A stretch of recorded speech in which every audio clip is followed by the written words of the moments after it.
Hey guys, it's Georgina from Chicklitaholic. You can reach us at www.chicklitaholic.blogspot.com. And today I'm here to talk to you about the latest book that I've read. I've just finished reading this one. It was, I have it right here, Fat Girls and Fairy Cakes by Sue Watson. Okay, I have my written review up on the blog already, so if you want to check that out, you can do. And I'm going to give you a bit of a review of the book here in this video blog as well. So what was the book about? Well, basically, it's about a lady named Stella Watson. And Stella has a daughter, Gracie, and a husband, Tom. And Stella works in TV. She's a TV producer, and she's got a really successful career, but she has the boss from hell. And basically, her boss decides that she wants to take credit for all the work that Stella's doing, and she decides to put Stella in the worst place that she could possibly be, in the gardening section. And Stella's not happy about this, as you can guess. And basically Stella decides that she's going to make a great job of it and try her best, and she manages to turn the ratings around and make the program a success. But the boss from hell decides that she's going to take all the credit for the work. So Stella decides to quit the job. She does it in a really funny way. I'm not going to give you too much information about it because I want you to read the book and find out all about the funny parts. Basically, she quits her job, and she thinks that she'll be able to spend more time at home with Gracie, her daughter, and being more of a good mum and everything else to her husband and daughter. But the problem is that Tom doesn't feel the same way. So basically they go through a few marital problems. I don't want to tell you too much about what happens. You'll have to read to find out whether they stay together or not. But Stella always turns to baking for comfort when she's upset, when she's stressed out, as I'm sure a lot of women do. I know I myself definitely do. When you've had a bad day at work or you're feeling a bit upset, you turn straight to the cookie jar or the cakes or the candy or chocolate.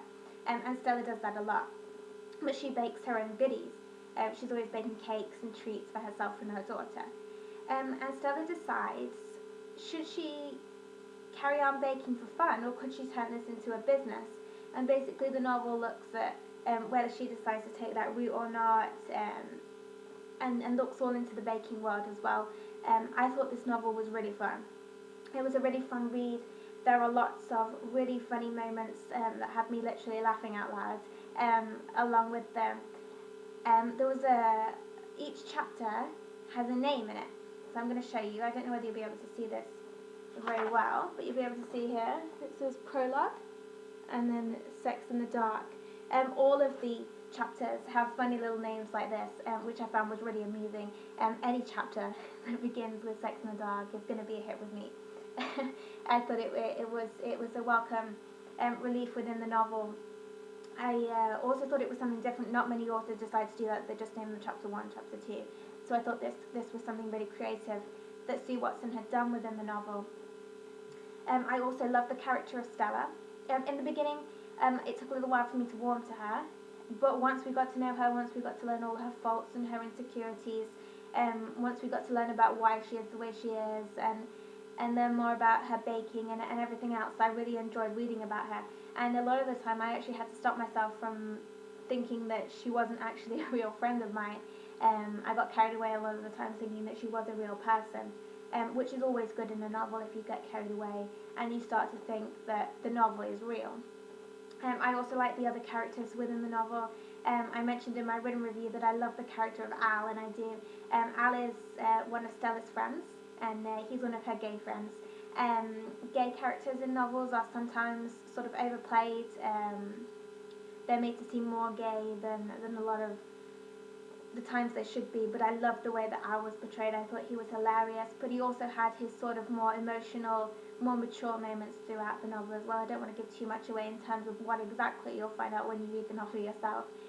But he was one of my favourite characters, and I have learned from Sue Watson this week as well that Al is based on a real character. So I was quite excited about that he is a real person. It's always great to find out that characters are based on real people. It kind of makes them seem a lot more real to me. So yeah, I wish I had an Al in my life, let's just say. Also her best friend Lizzie as well, in the novel I do like as well. We don't get to learn as much about her as we do Al, but she is also a great friend to Stella.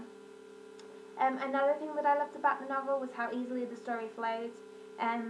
It's not stilted in any way whatsoever. It just sort of carries on throughout the novel, making it really difficult to put this one down. I had a tough time when it came to the end of the day to actually put this novel down. I wanted to read it all at once, and I did finish it in 2 sittings, which is about average for me, I would say. But if I had had the time, I would definitely have read this in just one. So it is a really, really interesting novel in that sense. What else did I enjoy? Wow. I was instantly drawn into this novel, straight from the first page, due to how warm and welcoming it is. I also particularly enjoyed the way in which Sue Watson brings in baking into this novel. I used to enjoy baking when I was a child with my mother.